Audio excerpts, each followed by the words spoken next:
naglakbay na mag-isa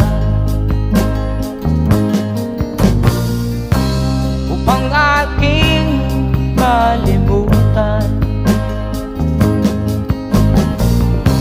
mga kaapihang dinanas.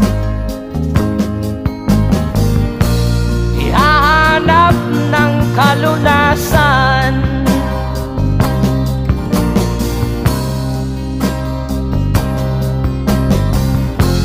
kami hinamak ng lubusan,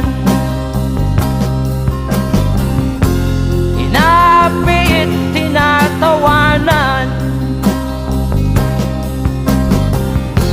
kami itinuring na basahan. Sila ba'y makatuwiran?